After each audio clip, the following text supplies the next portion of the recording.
Hey, welcome back to another online training.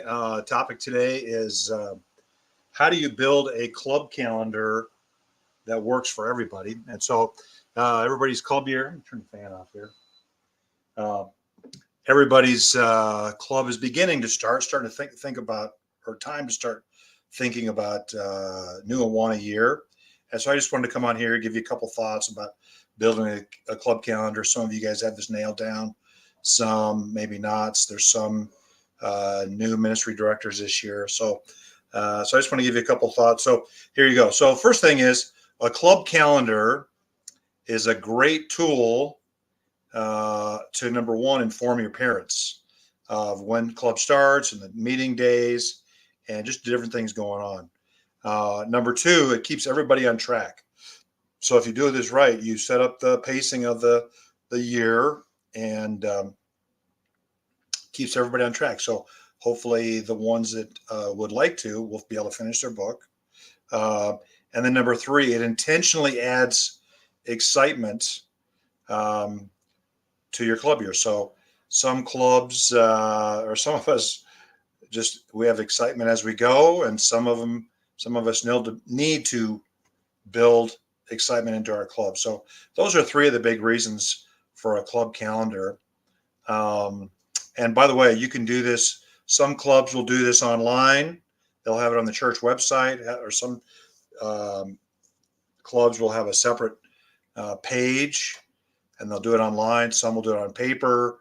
Some will do it like in a Google Doc format. Some will do it in a gridded format. Whatever works for you is great. So I'm just going to start with some ideas.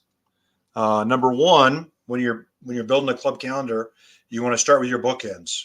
And so what I mean by that is when you're going to start and when are you going to finish. And once you get those dates, and we can put things in between. So um, you want to start with your bookends. Number two is you want to add into the calendar any leader trainings, maybe mid-year and end-of-year leader meetings, and then any area training. So at the beginning of the year, a lot of clubs will gather their leaders together. They'll have a training and/or prayer session and/or some kind of training to get everybody on track. Some clubs halfway through the year, maybe Christmas, will have just a get together Christmas time and have a meal together and talk about what went well, what do we need help with in the following year or the following semester. And some clubs will do it that way. And then many clubs will have an end of year leader appreciation dinner and or meeting. And so that's a time where you can have your leaders come, serve them a meal. How does God work in our club? And I'll probably talk about that a little bit later on through the year. So that's the next thing you want to put in there. So you used to have the start dates, the beginning, the end. The beginning, some of you are starting in September, some in August. Some are finishing in April, some are finishing in May, some are even finishing in June. So depending on most of the time, clubs will start right maybe a week or two after the school year starts. So parents, the dust can settle from school starting, and then you get started for one, and then they'll finish a few weeks before school ends. So they're not too, the parents aren't too frazzled with all the end of school year, end of Awana. So you might want to finish middle of May, give or take, somewhere in there.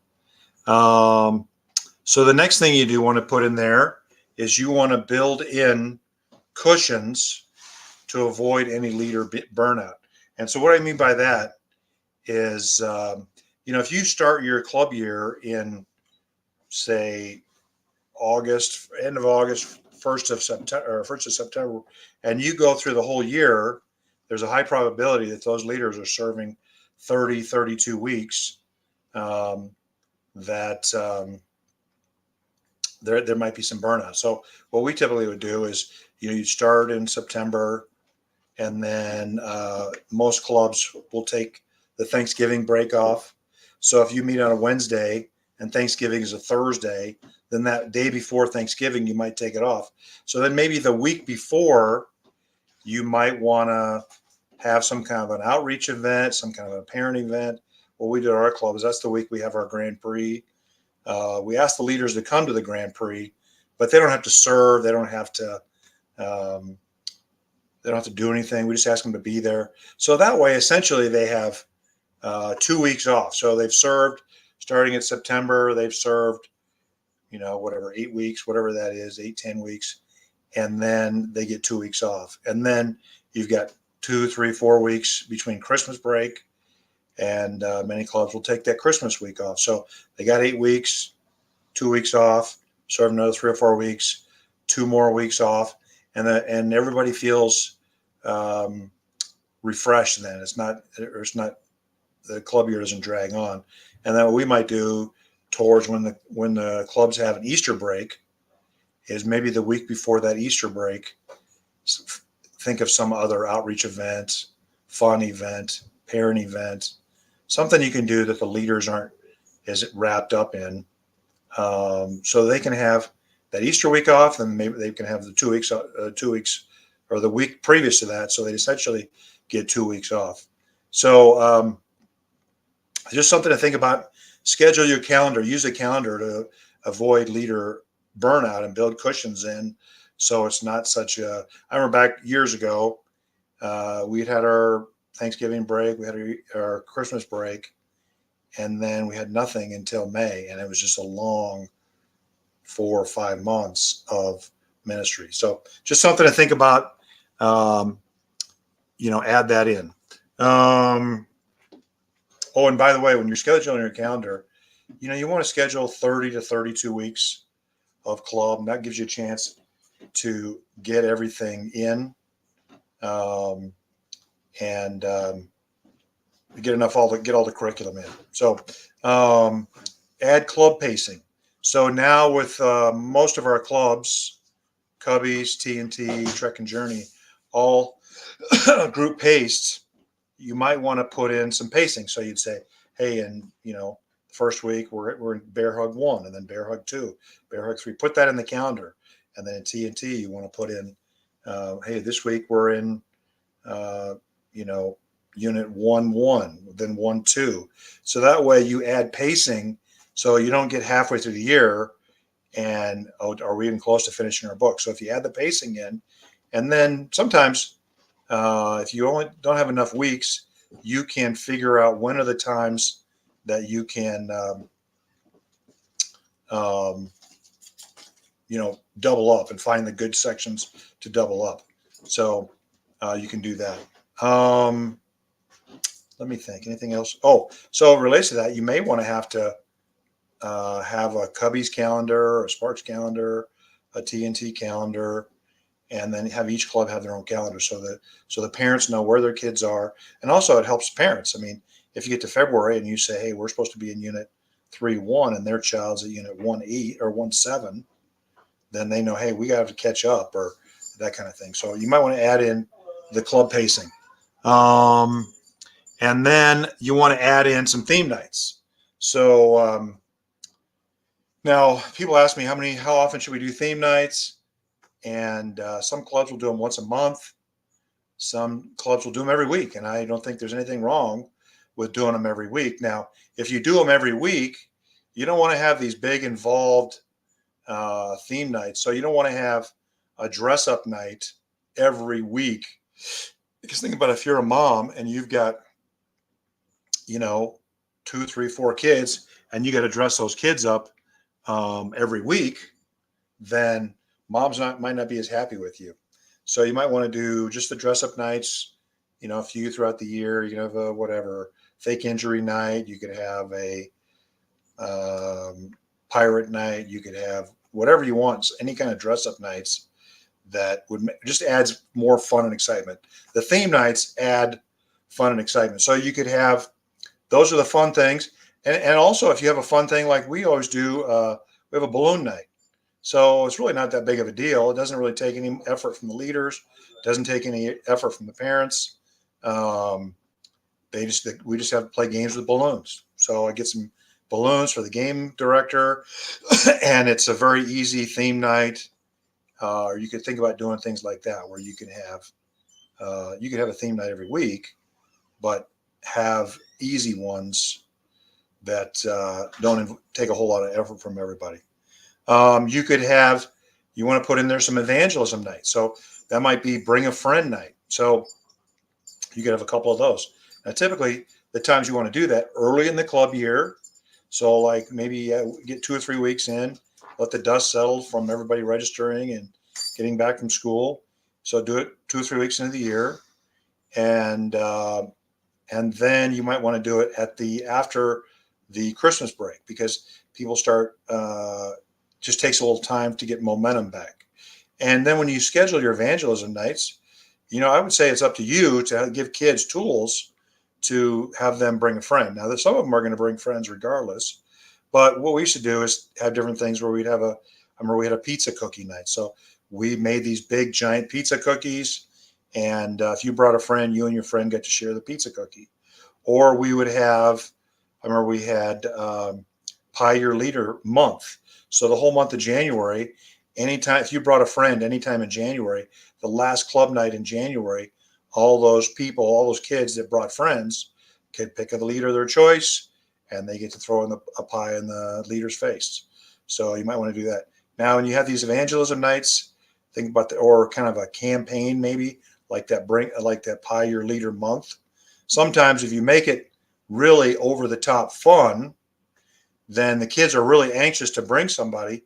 But sometimes, they'll, if it's only one night, and you might get some kids crying, and hey, my friend Billy said he was going to come and he didn't make it, and that kind of thing. So if you have 3 or 4 weeks, 5 weeks where they can bring a friend, then they have time to make that happen. The other side of that, some clubs will just have a barf night, BARF, bring a real friend, and they do that. So that you might want to add in some evangelism nights. It doesn't have to be just once, maybe throughout the year. You might want to have some pastor and or missionary nights. So some churches will have a Stump the Pastor night. So the week before, they ask these kids to write down their biggest questions of the Bible, and then they'll have the pastor come in, and they have these 3x5 cards, and they ask the pastor, Stump the Pastor night. I get invited every year to clubs for missionary night, and I get to share about how God's using Awana to reach kids. And so you might want to think about that. Add a pastor and or missionary night. Pastor Appreciation Month is in October, so that's a good month to do that. Then the last thing is you want to add discipleship nights. And what I mean by that is, now with a lot of clubs that are group paced, you want to help those kids stay on track. And so you might want to, at the end of the first quarter, have a special prize. And at the end of the third quarter, have a special prize. You could, if you, depending on how often you do the Awana store, you could have the prize Awana shares and say, hey, next week is going to be an Awana store. So you want to be caught up in your book, and have those prizes related to being caught up in the book. Years ago, we used to have discipleship nights. Hey, how many sections can you pass in that one night? Things like that. However, if we're doing group pacing, something applies differently. So if you have a quarterly prize night or quarterly discipleship night, so that you help keep these kids on track. So it's not too hard if you have a big prize night and you say, hey, next week we're having ice cream night if you're caught up. So you're behind one section. Let's catch up. Hey, next week we're having some special, popcorn, something, and